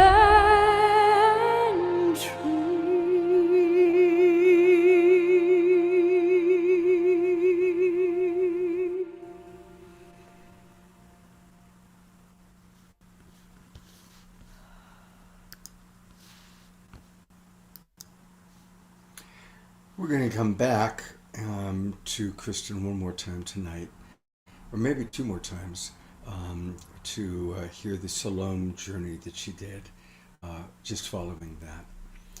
But I wanted to come back to all of you. And I wanted to, again, open up to get your feedback. So speaking honestly and vulnerably, as probably most of you know by now, I got a second round of COVID. I had COVID about 3 weeks ago. My dog, by the way, is very excited because there's a park across the street and there are dogs playing in the park and she wants to be there playing with them. So you might hear some barks. So I got COVID about 3 weeks ago, and it didn't stay long. I took Paxlovid and knocked it out of my system and was good to go after about 5 or 6 days. But apparently there's a phenomenon with people who take Paxlovid that COVID comes back. And it did. I was able to go to the wonderful Soul Play Festival. I'm wearing my Soul Play Festival T-shirt. But then shortly after Soul Play, I really got hit hard, and been pretty knocked out, to be honest. I'm feeling a little bit better today, actually, which I'm happy for. But I've been pretty out, and I have not really been able to pull it together to put together my plans for the summer season. And I've got mixed feelings. I recognize that I need to take a break. It's a lot to do, 3 shows a weekend. I also know it's summertime and people are zoomed out. So kind of the numbers of people watching have kind of dwindled, not significant, but, and it's summertime. People are going to want to go out, go to movies, go to concerts, go to restaurants, go to festivals. So I'm not going to continue doing 3 shows every week through July at least. But I want to get your feedback. I'm wondering how many of you would like to come if I'm showing replays, like if I pick particular shows that were really wonderful shows and I pop that on as a replay. How many of you would watch? How many of you would come to that? So let me know that. I'm also curious, I could put together shows where I'm not lining up a lot of guests, but I do kind of what I'm doing now, where I show favorite segments or interesting moments from the past, and we chat back and forth, and I'm still with you live, but I haven't gone through all the work of putting together a show. There's also the financial part of it. Obviously, this is the last show of the season, and I want to thank all of you who subscribed, whether you came in at the $15 level or came in at the $500 level. Most people came in at 35 or 75, and whatever level you came in on, thank you. Because there were a lot of expenses. I pay Unify to carry us. I paid my assistant, my support team, all the posters that we make up and such. And so there's the financial element of it. And so I'm wanting to kind of sort it all out. So your feedback is going to be really important. I see a lot of comments are coming in. I always save the chat box, and I'll go back and I'll read the chat because I'm not able to read it right now as I'm doing all of this. And I do want to remind people that in the short run, a couple of wonderful ways that you can financially support us is through this is a tax-deductible donation if you make it. You can take your camera and go to the Q code, and it'll bring up how to donate to the Global Peace Tribe. Or you can go to supportgpt.com, supportgpt.com, and donate. And those are tax-deductible donations, and they definitely really, really, really help out a lot. So I'm probably going to do a few shows during the month of July. You can put in your calendars on Sunday, July 10th. I'm going to be hosting a rainbow concert with Fantuzzi and other musical artists. So you can put that into your calendars. Sunday, July 10th at 5 p.m. Pacific time, 8 p.m. Eastern. We're going to do a Rainbow Fantuzzi concert that I'll be hosting. And I'll probably do a couple of other shows over the course of the summer, or over the course of July, just to keep things going. But I haven't figured out what the next subscription period or options are going to be. And I will put that out to all of you. Certainly, it's important that all of you, if you've previously registered, I have your email address, and I'll send out email notifications. And we will send out the email as we normally do on Monday with the replays from this weekend. And I will be doing a Sacred Sunday show tomorrow morning. And Trish is going to be with me, and she's going to be live at the Gay Pride Parade. And it's Pride Month, and she's going to be at the Gay Pride Parade. And we're hoping that she's going to have a good enough signal that she can kind of cover what's happening at Gay Pride Week. So, speaking of Gay Pride, and you might have seen it before because I played it last week, this is a wonderful, wonderful video from Nina Gray that I'm going to play next. And she made this video just for us. She made it just for the awakening world. And it's to celebrate all love, including Gay Pride Week. So here's one of our favorite musical artists, Nina Gray, with a song just for us, just for the awakening world.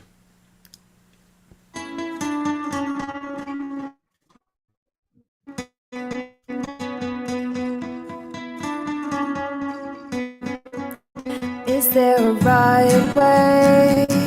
Or can we get it wrong? When we love someone, when we're loving someone, if it were up to Jesus, think he'd open up his arms to really love someone, to really love everyone. Love is what they say, ain't that what matters in the end anyway? Different colors and different lives, it's all the same on the inside. Love is what they say, ain't that what matters in the end anyway? Different colors, different lives, it's all the same on the inside. Oh, oh, oh.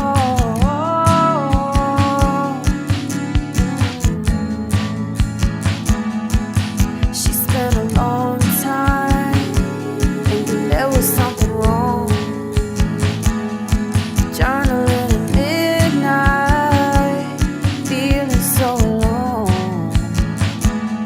He spent a lifetime playing out a role, denying attraction to the man he loved the most. Love is what they say, ain't that what matters in the end anyway? Different colors and different lives, it's all the same on the inside. Love is what they say, ain't that what matters in the end anyway? Different colors and different lives, it's all the same on the inside.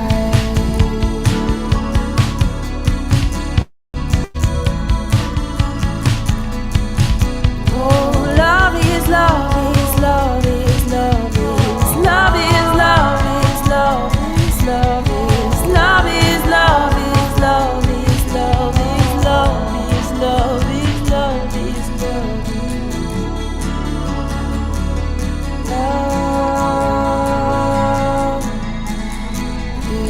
is love.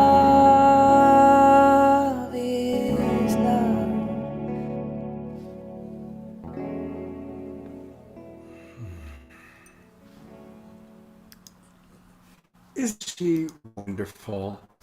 I mean, I just love all the time and energy she put in writing that song, recording it, doing the voiceover, adding all the animation. So much creativity in our tribe. We saw it with Gary Malkin, 65 transformances. We see it with Kristen Hoffman, and we see it with all of you. While that song was playing, I did take a look through the chat box. And I'm really happy to see how many of you would come for replays or for me hosting segments.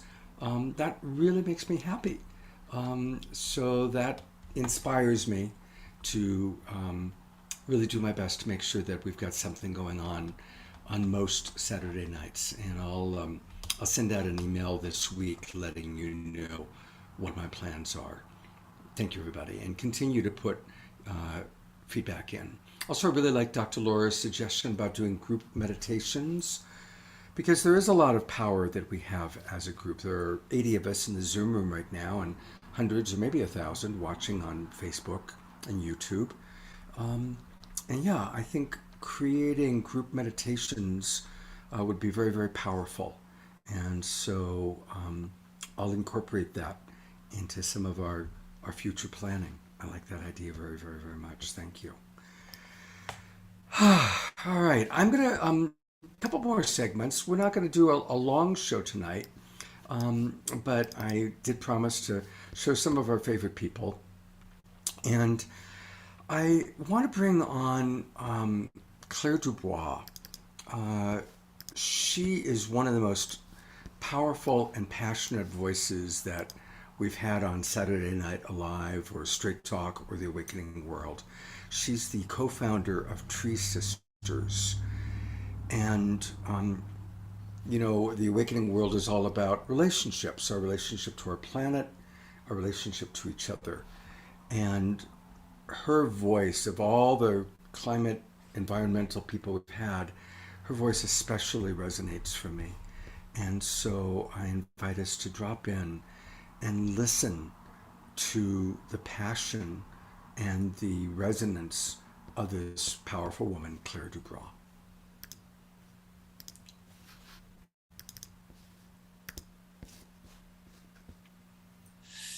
This is not a simple time to be alive, you know, and I can talk about trees till the cows come home, and they are my greatest love, along with the rest of the planet, frankly. But actually, what I really want to talk about is us. It's what it means to be human. Is the conundrum that we find ourselves in, or the cauldron of alchemical potential that we find ourselves in.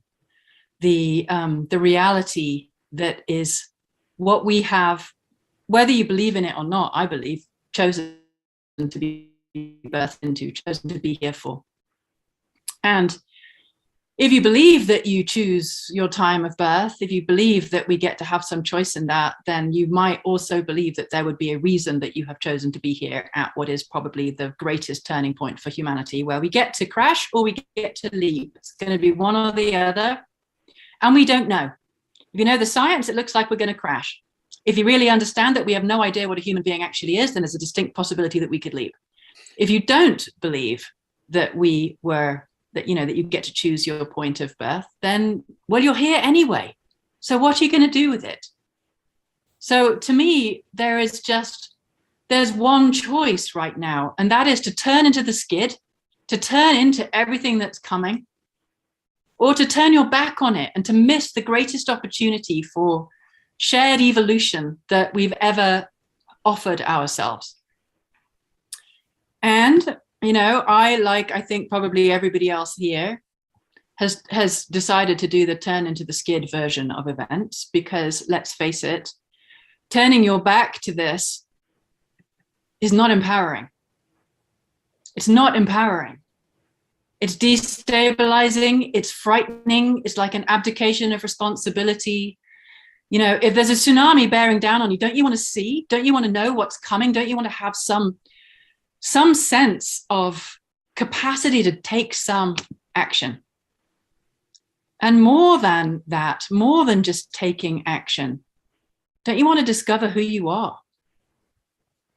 You know, don't we all want to know who we are, what we're made of? Don't we want to have the most meaningful incarnations we could possibly give it? You know, you hear people talk about, oh, there's souls queuing up to get onto planet Earth. You know, this is where it's all happening. And meanwhile, we've got so many people here going, oh my God, I just want to get off the planet. You know, I don't want to be here. I want to be as far, you know, like, let's see how many incredibly wealthy people are trying to figure out how to trash this planet and then get onto another. Like, God damn it. This planet of ours is so miraculously, extraordinarily beautiful. And we're part of that. You know, it's very easy to forget that we're made of the same rain that has been raining in this world for hundreds of thousands of millions of years. You know, the water that is in your veins was in the dinosaurs, you know, has passed through God knows how many trees, been rained and rivered and rained and rivered and rained and rivered. And now it's in the river of you. You know, we aren't separate from this planet. We're made of this planet. It's just we happen to also be made of stardust. We happen also to be made of sunlight. We happen also to be made with a cosmic breath of some description that is part of all that is. You know, in this moment, you are being kissed all over by a sky that has no limit, but vast intelligence. So then what's the possibility of humanity? That a limitless cosmos worth of intelligence is available for this little bit of planet that's walking around trying to wake up to who or what it is. You know, is the cosmos and the sky going to just go out on shopping? Is that the game we're playing? Do we think that limitless intelligence merged with Gaia and her absolute magnificence is just going to throw us away because she can't be bothered to wake up to the miracle of life? You know, we're doing a really good rendition of that, but I just don't buy it, because I think inside every one of us is extraordinariness waiting for us to realize that that's what's here. And it's frightening. It's frightening because we've been taught that we're less than, we've been taught to give our power away, we've been taught that we're not sovereign, we've been taught that a culture that is wiping out its own life support machine is a sane culture, and it's not. So we're living in an insane mindset that has created fundamental separation from all that is, and we're being told that that's normal. And any form of breaking out of what is normal feels incredibly weird in your body because we're being cultured and conditioned to a certain way of being, but that way that we've been conditioned is fractured, it's a lie. We're not here to destroy ourselves. We're here to love ourselves and each other into the fullest expression of what a human being is. And we have no idea what that even means. And that's why I've got hope. There are indigenous people on this planet who know how to put crystal in the ground and create water, who know how to work with the weather, who know how to go to Fukushima and do prayer and reduce radioactivity. They are much closer to understanding what a human being is because they are in dynamic relationship with nature, which is their nature. Human nature is nature. And if we log on to nature rather than just logging on to the bloody internet, we can log on to the real internet, which is actual creation, then we will find that we have no edges. There is nowhere where you end and nature begins, because there's only one being here, and it is a being full of light and intelligence. And if we can open our minds and our bodies and our nervous systems enough, with enough humility to let life as it really is pour in, till we're on our knees in humility before the miraculousness of creation, then you get to be broken open through the conundrum that we have created for ourselves. Broken open through fear and shock and all the rest of the stuff that you naturally feel when you feel powerless and when a tsunami is breaking on you. But then if you can open your arms and say, do me, come on. We've created this. We've created this for our own evolution. Then what are we going to do? Pretend it's not happening? Or are we going to let it rip us open beyond all the limitations that are nothing to do with who we are, so that we can find that immensity, that love, that meaning, that passion, that grief, that rage, that ecstatic nature that is nature. You don't see a tree going, oh, I'm so sorry, I'm so beautiful. Oh, I'm just going to strip. Oh, I'm too much. Oh, I'm too little. You know, nature doesn't do this weird thing that we do with ourselves. It just gives itself completely. That, to me, is the moment that we have created for ourselves. We've created a moment of absolute radical possibility for ourselves, where if we're willing to fully feel and fully face everything that we have created for ourselves, these are the circumstances for our own transcendence. Because we are life, and life wants us to wake up. Because we are nature, and nature is not here to self-combust. Because we are extraordinary potential. We are a living cosmos inhabited in this little bit of Gaia, which is billions of years worth of wisdom and experience and experimentation. And here's humanity standing there, sky meeting earth, with all of that inside us and in our so-called junk DNA, the DNA of every living species on this planet. We are a walking activation of nature consciousness waiting to happen. So I believe I had 7 minutes, and that's probably it. So I'll just end by saying What are we here for? If you incarnated right now, whether you think it was a choice or not, you're here for the greatest turning this species is ever going to have, probably. Either for profound waking up or the deepest level of regret we could possibly imagine when we say, sorry, guys, to our children, go face a child. Say, sorry, I just couldn't be bothered to try. I didn't know who I actually was. I threw in the towel when it all looked too difficult.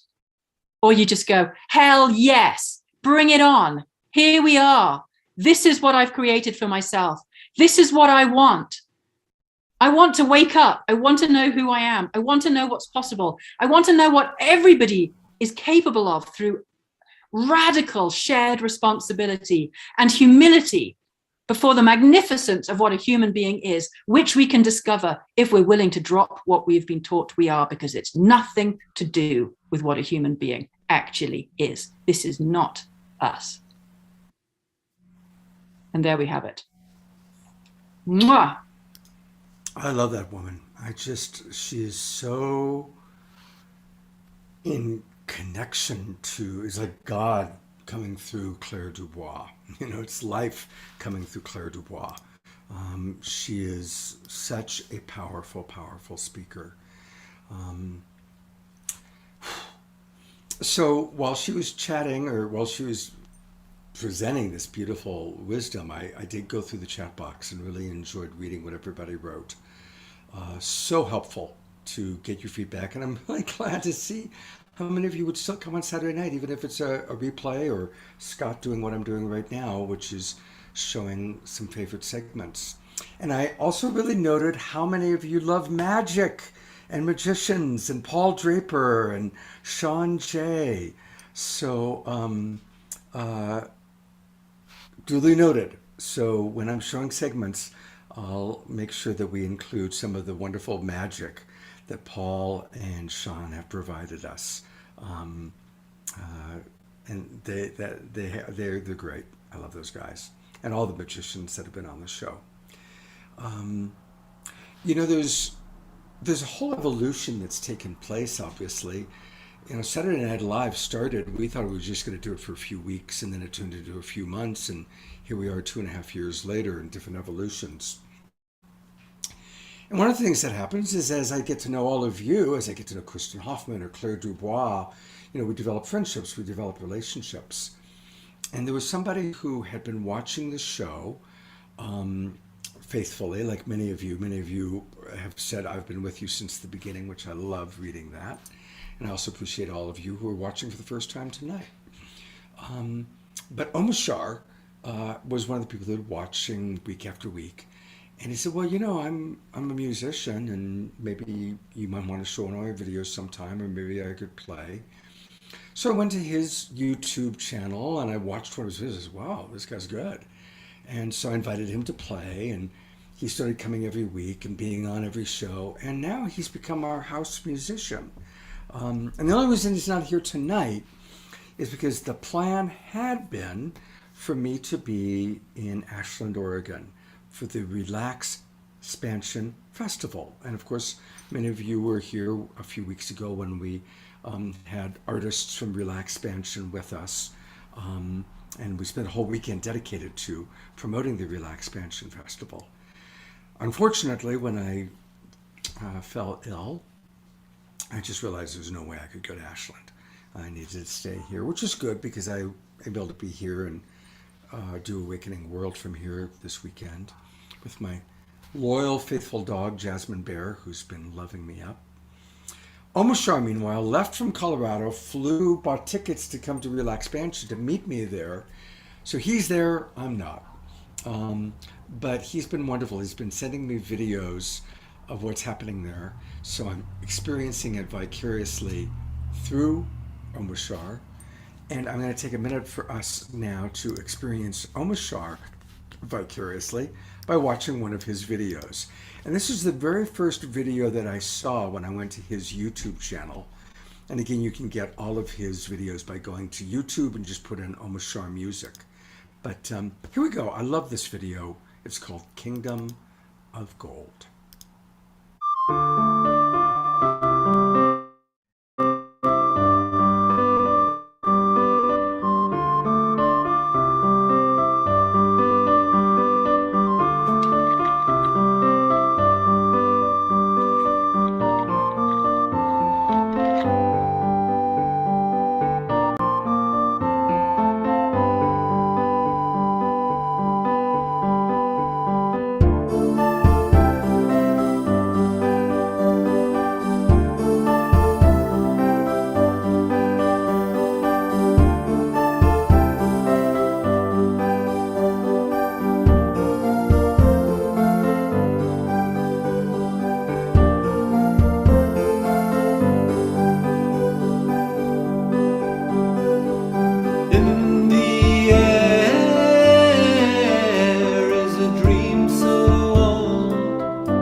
So thank you, beloved brother Omashar, and of course he'll be back on with us as we continue with whatever we're doing. And who knows, maybe it'll be Omashar and I watching videos together. While I was playing, I went into my hard drive on this computer, and I didn't have any segments of Magic by Paul Draper or Sean Jay, but I was able to find a wonderful segment of Magic with one of the very first magicians we ever had on the show, Heather Rogers. So in honor of you saying that you love magic, I'm going to give you a wonderful little clip of magic from Heather Rogers. Heather Rogers. Good evening and blessings. We are living in truly miraculous times. When we remember that we are real magic,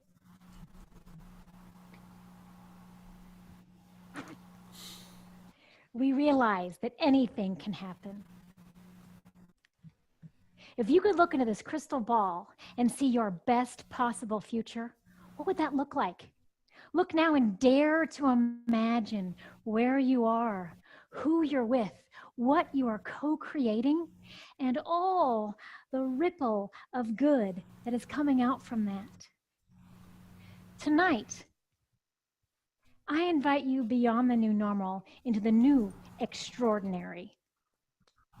And the way to get there is to be right here, right now. Let truth reign supreme. And behold the staggering miracle of you. Each of your 76 trillion cells is a quantum fusion factory, sourcing enough power to ignite a big bang. That's you. So let the little you ride out the sensation of how painfully exquisite you are, how unsettlingly soft you are, and how heart-achingly connected you are. Let yourself bear the burn of your own radiance, and you will find that you say yes to everything. And then the miracles will happen. Try it out. Now, I would like to, well, I have some good news and some bad news. Let's start with the bad news, and that is you have been framed. Yes, you have been saddled with a little part that holds the pain and the patterning of the past. This part is always tearing away at your ability to thrive and be free. This part is deeply unfulfilled and will always be with you. It's hounding you with its incessant axe to grind. This part's job is to tear you down and to give you no peace. Now, the good news, and that is that part is not you. At any moment, you can step out of the little part and into pure, expansive freedom. Why does this elude so many people? Because it's too simple. Any moment you get fully present, you can remember that you were always whole and complete. You are all things and no thing, hence truly free. So now along those lines, I would like to ask you a question. What size are you? If we're all made of energy and energy is expansive and endless, you're no size or all size. How freeing it is to know that the essence that pours through this mortal frame cannot be touched by circumstance and never has been. We have the power to burn off what no longer serves us. If you would like to enter the new extraordinary, I'm going to ask you to lift up your hand like this. Lift up your hand and go ahead and grind the past into dust. Fuse your brain and flush it with white light. And as you do, see all mind matters distinguishing into a pure puff of smoke. Very good. That's a nice practice and good, strong alchemy. Now, we're all ready to let some stuff go now. It's time. And I want you to think about that one thing that has plagued you your whole life. Some people, it's the idea of mortality. For some, it's feeling safe. Others, being wanted, being successful, getting healthy. Think of yours. The time has come to end that pattern. If it is your will, right now, fuse this handkerchief with every bit of baggage and matrix and frequency from all time. Charge it now. And I'd like you to repeat this. Say, I release you and it is done. Everybody go ahead. I release you and it is done. And so it is. Before I go, I would like to offer one last humble gift. And that is the endless spark that is in you. If there was ever a time to ignite your greatest spark, it is right now. So I'm going to ask one more thing. I'm going to ask you to bring your hands to your heart, please. I'm going to ask you to grab that spark, find it, hold that spark, and ignite it. May you ever be ignited and delighted. Thank you. Oh, fantastic. That's really, really fun. Isn't magic just amazing? It brings out the little kid in me. And I just really appreciate your magic. It's really wonderful, Heather. And thank you for your beautiful spirit. Thank you. And may we all let go that easily of those things we're ready to let go of. It's true. I just always love magic statements. I become like a little boy. I go from being Scott, the host and the producer, to a 10-year-old child going, how did she do that? Like, how did she do that with the newspaper? I was really watching it because I know she's going to bring it back to whole. We watched her tear it. We watched her struggling to tear it. And then she brings it back whole. I don't know. It's magic. It's absolute magic. You know, one of the great things about our magicians is that they didn't just do magic, but then they wove it into the theme of the awakening world. They wove it into the theme of raising consciousness, into the themes of the Global Peace Tribe. And that was really special. That was really beautiful. So thank you, everybody. See, you brought up magic and poof, we're able to bring up magic. And really, we're about to close, but I want to say that everything you've been putting into the chat box has been really super, super helpful. And it's inspiring. And thank you. I see many of you saying taking care of your health. And I didn't go to Relax Expansion. That was a big step. And I am pretty much just hanging out and resting and living on chicken soup and really healthy smoothies. So I'm going across the street to the park. And I'm in a really great spot. I've got a house all to myself that I'm house sitting. And there's a park across the street.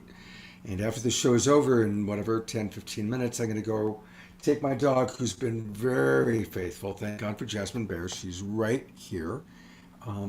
She's very eager to go for her evening WALK. I can't say the word because she knows that word.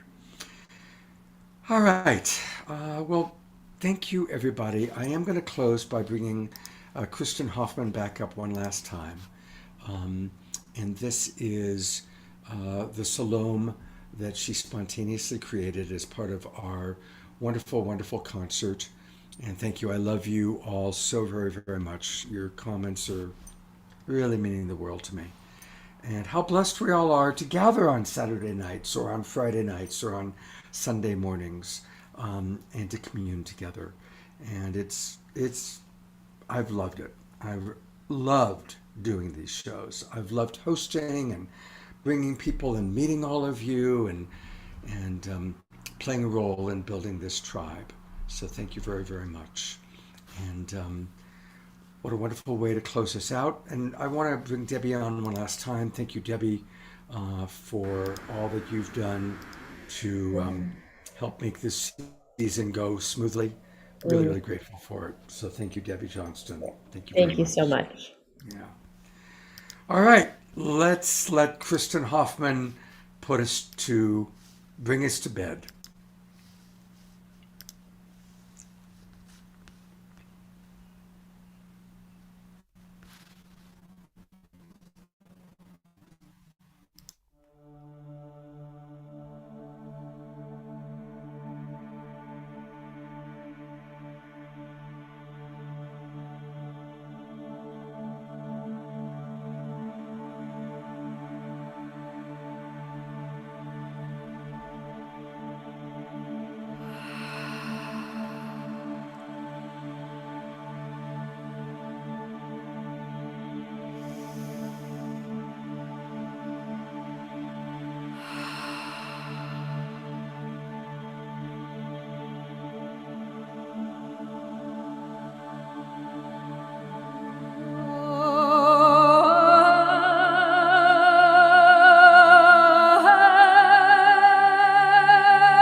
Mm. There it is. May whatever sacred fire any of us might be in, whatever challenges we are facing personally, and that humanity is facing as a species, may we embrace this sacred fire, find the love, find each other, and make our way through together. We are the Global Peace Tribe. We are the imaginal cells of the new emerging paradigm, the new emerging butterfly growing out of the dying caterpillar, the old paradigm.